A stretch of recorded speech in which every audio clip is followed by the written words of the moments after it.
8 years ko sa barko, sa offshore. Nag-wali sa oil and gas company sa Hyundai. Pero mga kaigsunan, naaana ko sa Ginoo ato, pero 50-50 pa na ako mga kaigsunan. Nagasimba mi, pero napag ako'y kulang. Ang akong kita rito, dagko akong kita. Pero pag abot ka rin sa Pilipinas, dali na kayo makurot. So nag-decide ko mga kaigsunan, wala na ko balik sa pag-abroad. Nag-alagan ko sa tuboy na Diyos, daan ko'y kapital ng gamay, na ako'y construction supply. Dahil lumber, anak. Sa una mga panahon mga kaigsunan, grabe kong kita, kaya ako'y nagkakontrata sa NIA, irrigation dito sa may Matanaw, Kilong. Pila ka milyon to mga kaigsunan. Pag adlaw nga Siyabat, adlaw sa Wibis, pagka-Bernis anak, sweldo ng mga tao. Kaya pila magkatao, mga 30. Pinagagamay sweldo na kung kada simana, 80,000. Wapay lagot krudo, wapay lagot sa mga tao. Mga kaigsunan, pag abot sa Bernes, kana inig kagabi na, magpainom pa ko kung payo. Grabe magkwarta mga kaigsunan. Pero how many years ang akong mga tigo, mga kita na akong mga kaigsunan, na bagsak tungod kay greedy na sa kwarta mga kaigsunan. O na, bantayan na ito atong sarili nga ang atong mindset kanunay kwarta useless na tubangan sa tuloy ng Diyos. Nakautang pagig ko mga kaigsunan. Pila ka milyon akong utang. Nga naman, ginadiklit ka na ginapuan ako ang Siyabat. Ang adlaw ipagpahulay ba? Adlaw ipagpahulay sa Sabado, magtransaksyon pa ko. Nay mo, sayangan man ka. Nay mo, sir, pwede ko magpakuan, bayad ng ulan. May magtag 2,000 na 100,000, 50,000. Imong dalunggan, muana ko na yan, muana na. Di ba, kabantay ka? Pag 100,000 ngayon, dalunggan sa daw, muana. Mamaypay. O, di ba? Pero mga kaigsunan, dili maayo at tubangan sa tuboy nga Diyos. Nagkautang-utang ko pila ka milyon. Sige ko hilak, sige confess. Akong mga truck, akong ipamaligya. Akong lote nga katong napalit sa niya sa una, ako pong yan ay baligya. Pero, pagbalik na ko, nasabtan ako, nga ang susi di ay mo ang pagtuo, nga pag-uban sa iya, kanang pag-ubi sa iya, tistinganin mo, basa di, ibasa na kong Genesis, hangtod sa Deuteronomy na aran susi di mga kaigsunan. Ang susi, obedient sa iyo sa tungboy ng Diyos. Tanan, katong nangawala na ko, kaniadto mga kaigsunan, but glory to God, Jud, karon nga year na malik tanan. Kanuman, tungod sa pagtuo sa atong buhay nga Diyos o pag-obey sa iya. Kini si brother, katong nga truck, ako atong tracking. Daghan ko nga truck, dili pangkuan, dili sa Paraiso, Cotabato, expansion ko na mo. Dito, dami project. Dako-dako po.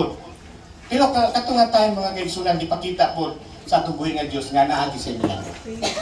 Mga favor. Muna, sa ako ang na-experience yung mga kaigsunan, pag-abot sa Bernes, alas 3 sa hapon, stop na. Pwede ito basahon? Genesis 1 verse 5. Asa magsugod ang adlaw? Mangutana sa ko sa inyo, ayas ang basahan. Asa nagsugod ang unang adlaw? Tanan mo ta. Nagabasa tag Bible. Bishop, mga theologians, tanan. Mangutana ko, asa nagsugod ang adlaw? Dili ningon nga pa na experience lang para additional sa yung knowledge. Karon unsang adlaw ang kanang pagsugod sa adlaw ba? Di ba? Alas 6 man no? Sa oras. Unsang orasa magsugod ang adlaw? Di ba? Alas 12 man kasagaran? Uy, happy Christmas na. Ay kanang New Year, di alas 12? Mga kaigsunan, kung nagbasa tag Biblia, dili ta mawala. Genesis 1 verse 5. Paliw ko basa. English, kay kana sa Bisaya, naay translation nga murag matuis. Palihog ko. English dahil Bisaya. Kinagabihon. Verse 5. And he named the light day, and the darkness night. Evening passed and morning came. That was the first day. Unsa man to? Pagsalop sa adlaw, pagngit-ngit sa adlaw, mo nang pagsugod sa unang adlaw. First day. Friday, alas 6, alas 7, kanang pagsalop na sa adlaw, mo na nang Sabado na mga kaigsunan. Pamatud-an to, padayon nagbasa hangtod sa ikaunom, hangtod sa Genesis verse 2. Ang baka sa Genesis verse 2 niya. Then God commanded, let there be a dome, divide the water, and keep it in two separate places. And it was done. So God called that the dome, and it separated the water under it from the water above it. He named the dome sky. Evening passed and morning came. That was the second day. Oh? O saman, pamatud-an haan ni mga kaigsunan. Mao na mga kaigsunan, kini sa kalibutan yung mga kaigsunan, grabe ang baka sa kaaway. Naarang susi sa Biblia mga kaigsunan, mao ang pundasyon, the five book of Moses.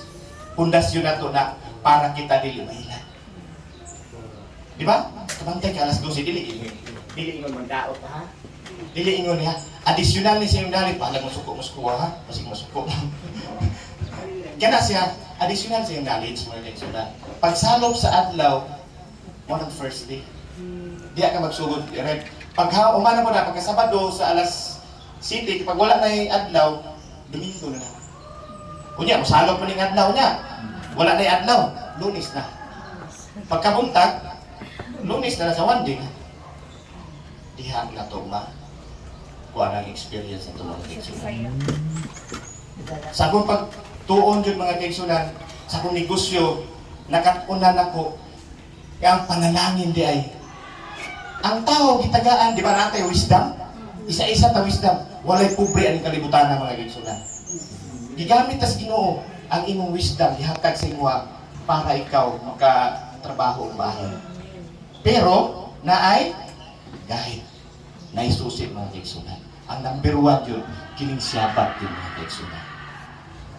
Pag-stop na kung siyabat, kanang kuwan sa mga transaksyon nga siyabat na kanang nasingko kay sa una, Biyernes sa gabi, mag-inom pa man. 50 pa mag-inom, 50 pa katawa-katawa, pila ka libo. Sayangan dos kwarta, may pag-ipanghatag kutos mga kaigsunan. Di ba? Pero karon mga kaigsunan, akong ginahuna, ang Ginoo gyud kanunay sa adlaw siyabat.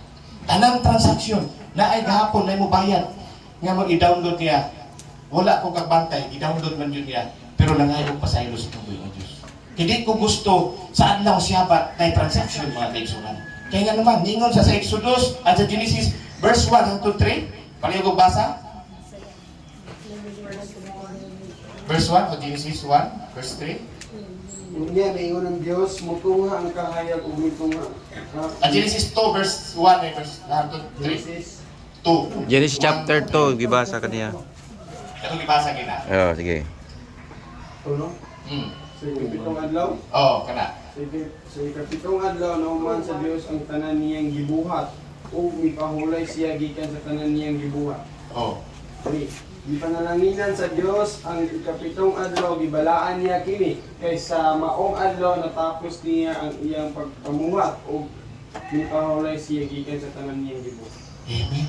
Ikaw mga kaigsunan, 7 ka adlaw din ka mapahulay. Unsay bation nimo?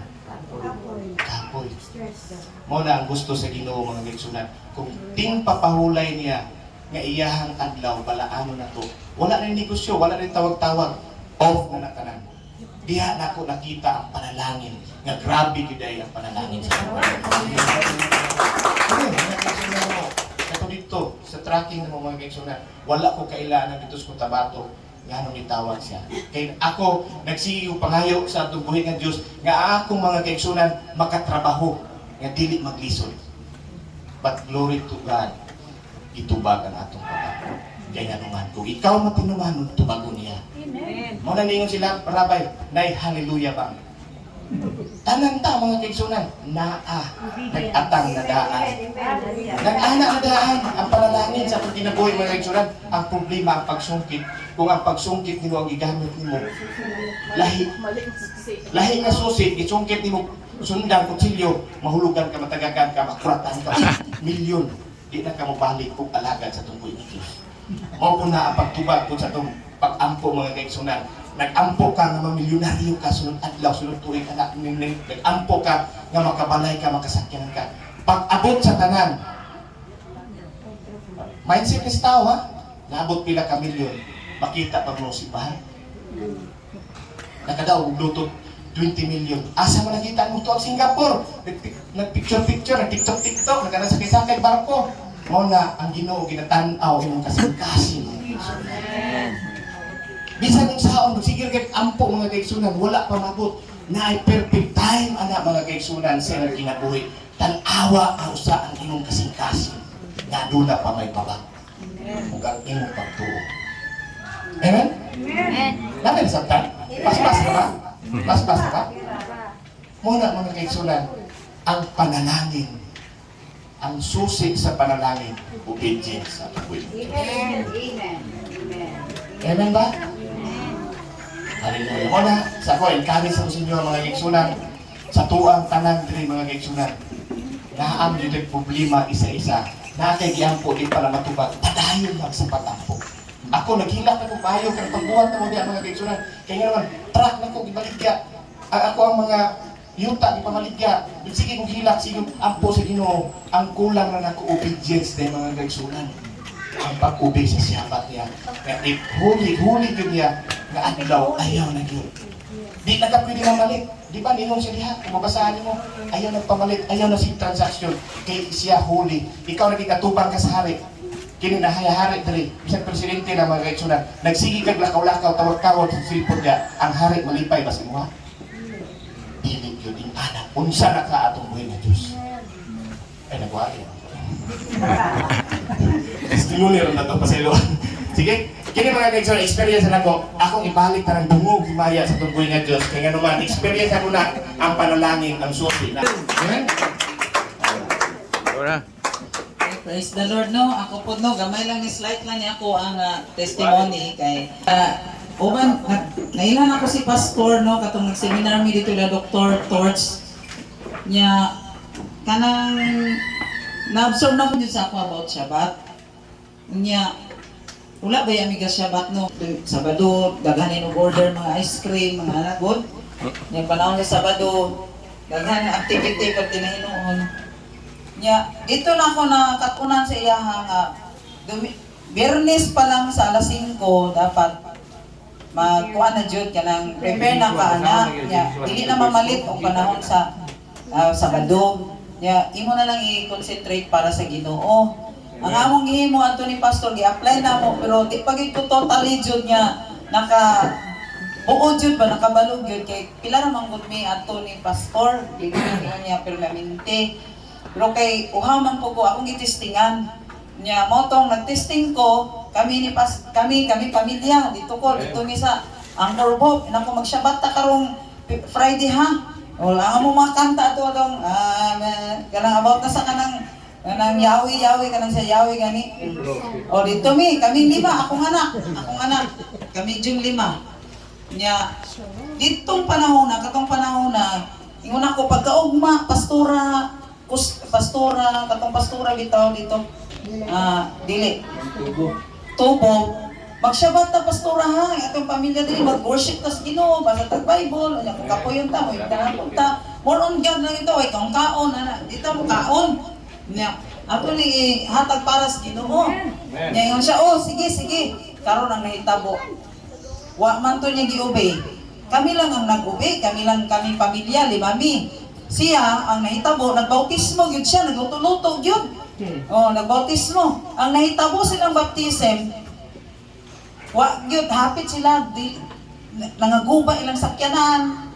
Unya, pag gabiin na lang sila, nangasupo na sila kay daghang di malaso. Unya, hapit pag yun sila, dili, pabautismohon dito sa Balis Beach. Alas 7 na sa gabi giditan sila. Pero ninghangi yun sila na bautismohan, nagbautismo lagi sila, pero grabe ang mga consequences nila. Okay, nag-yes naman doon siya sa Sabat. Nako, dapat Sabado, dili na ta magluto. Nag-outing naman hinoon sila. Unya kami, padayon kami nagluto, nag-worship ni Ginoo. Katong panahon na ang Ginoo na gibuhat. Na gibuhat ang Ginoo. Naamin na ilan nga foreigner, November. Unya, giingnan siya sa Ginoo nga palitan mig balay. Kaya ang among struggle gid atong panahon na daghang kog utang, nag-abort ko diri. No? Daghang kog utang, balay gyud ang among struggle gyud ni pastor. No? Unya, Murag among kinabuhi, misi kayo among kinabuhi atong panahon na kaya nagsik gyud ko sa Ginoo. Asa mi dapit na nasayop. Nya karon na ministry sa katong the chairman of kuan man kanang priest kanang pista bitaw kanang Thanksgiving. Instead nga Thanksgiving, ato ni siya himono Feast of the Trumpet. Oh, Feast of the Trumpet nya gi kuan na mo si Pastor Ike. Ngayon siya tanan nga nag-obey, tanan nga na kuan ani naibuhaton ng Ginoo. So excited ko sa buhaton sa Ginoo. Kay nag-obey man mi adto.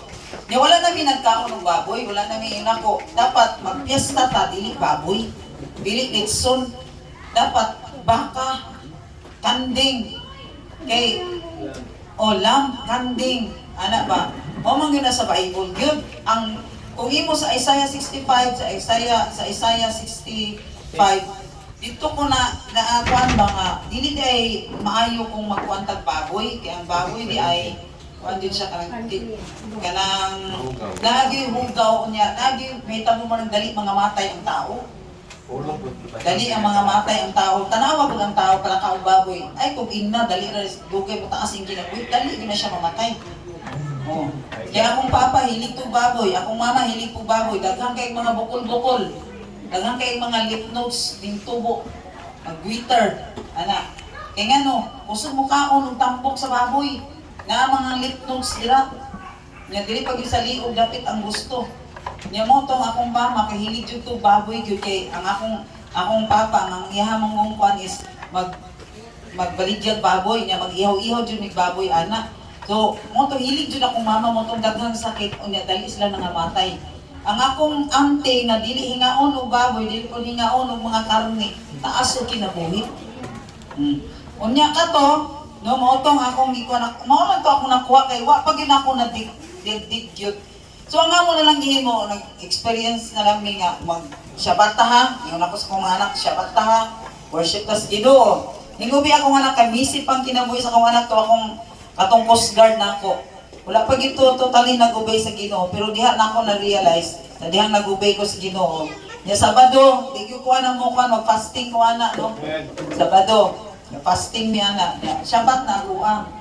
Nako mag-worship ta sa Ginoo, then basa tag Biblia, pag human kung katulog ta, matulog ta.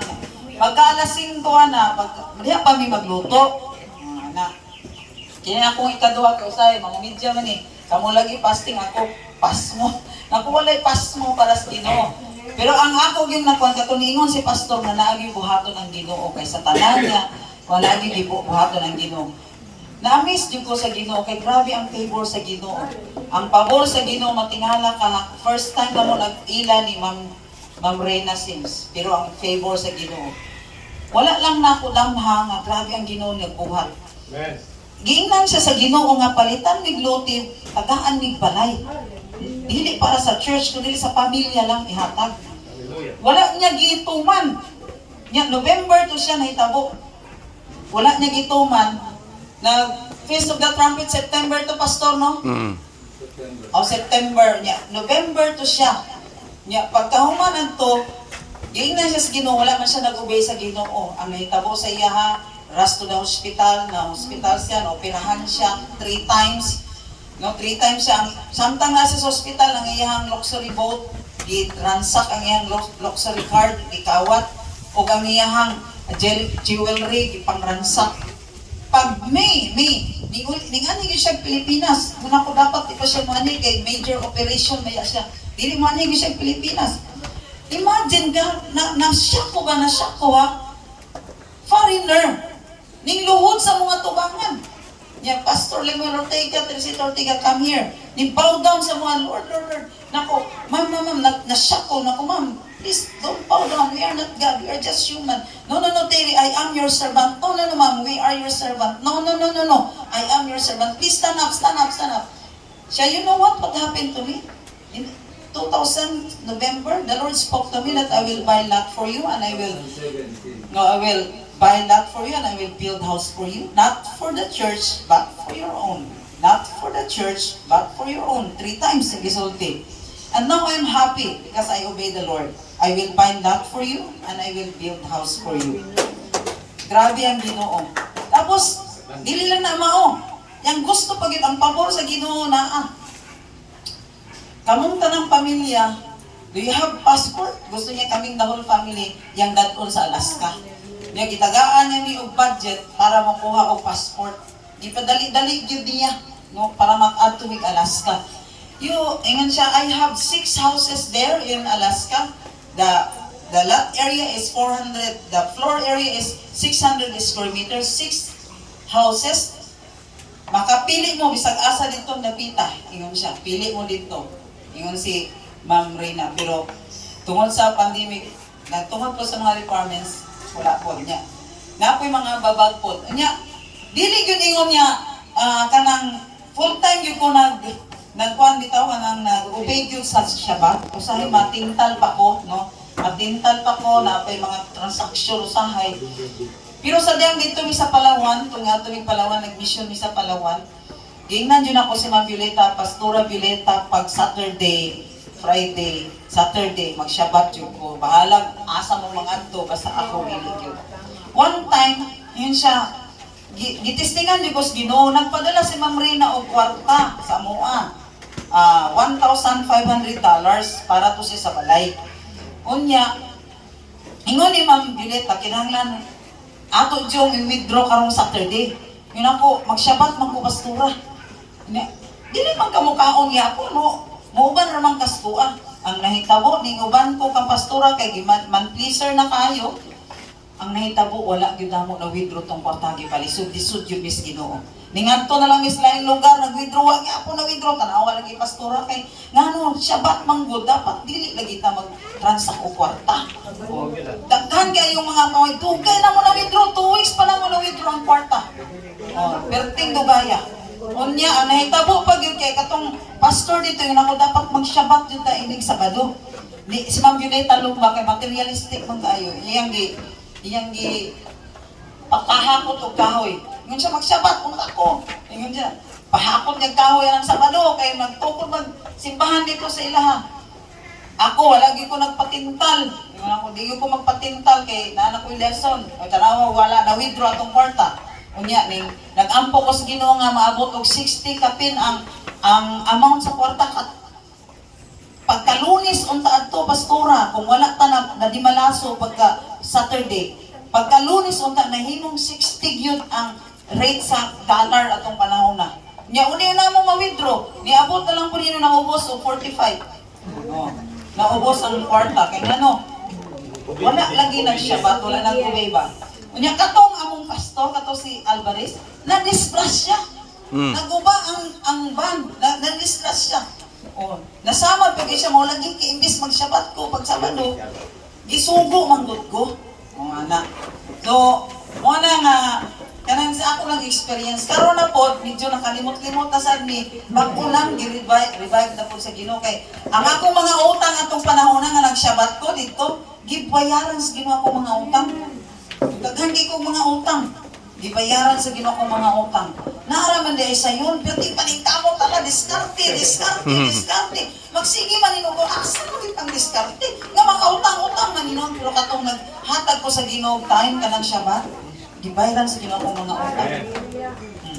Unya, pagka na akong Christian sa akong anak, kami, pabor sa Ginoo, 63 man siguro ang veron ani, di siya kag-graduate sa grade 10 kung dili ko pabayad. So nag-Shabbat ko. Napapa, mag-Shabbat ta. Ampo ko. Ang Ginoo nagliho. Nintawag tong naghatag sa among balay. Oh, how are you? Pastora Kevin. Fine. How's your son? Kung ano na ako mag-graduating, pero please pray that makagraduate siya nga kuhan ko sa akong bill. How much? Kurata na sad ko, how much daw? Mo to nga mga ito sa ko sa school kay pangayon sa nako ang kanang bill. Ya mo tong gipangayon nako gitagaan nino kog sobra-sobra 72,000. 63 lang ang mayroon nung 72,000 ang gihatag sa kuha niya. Birthday man to niya. Okay, gamitan na para sa birthday ni Ramis. O dibo niya. So ana lang ang Ginoo. Kung ang Ginoo magpanalangin tama gyud ang giingon. dili makatukong ang katugi sa tao kaysa panalangin sa Dios. Kaya ang panalangin sa Ginoo dili ay makapadato og walay kaubang nga sorrow. Kana mga experience na nako, ang sikay na po, ang Ginoo po nag-provide sa mga pinanglan. Karon nang balik na po siya batingon sa Ginoo, pagbalik sa Shabbat, kaya na ay daghang mga panalangin nag-ong-ong ba?